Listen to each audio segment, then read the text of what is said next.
Sarah Kyle in Kuala Lumpur. The top stories here on Al Jazeera. Taiwan is sending in 4,000 more troops to help with rescue operations in the aftermath of Typhoon Morakot.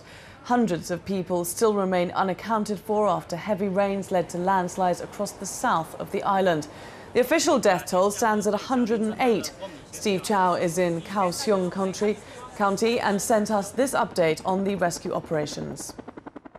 We're still deep in the mountains in the south of Taiwan. The main focus, or one of the big focuses of the operation today in terms of rescue missions, is to try to evacuate a number of villages that are threatened by the buildup of water here in these mountains. The main concern is something called mud lakes. With the amount of mud flows, the mudslides here, they've blocked the natural flow of a lot of the rivers, creating these big reservoirs of water, much like what you're seeing behind me. And the concern is that eventually the water may burst, sending tons and tons of water into some of the villages. So a lot of helicopters today have been airlifting out some people who were at first considered relatively safe where they are, but they're not considered safe there any longer.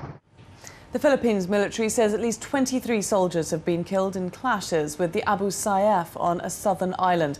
The military says it killed at least 20 bandits in an attack on Abu Sayyaf camp in Basilan. Abu Sayyaf has been linked to Jemaah Islamiyah, a group that wants to create a pan-Islamic state in parts of Southeast Asia. Yemeni forces have bombed Shia rebels in the north of the country. Reports say dozens of people have been killed and hundreds have fled the violence. The latest government offensive against the rebels started on Thursday.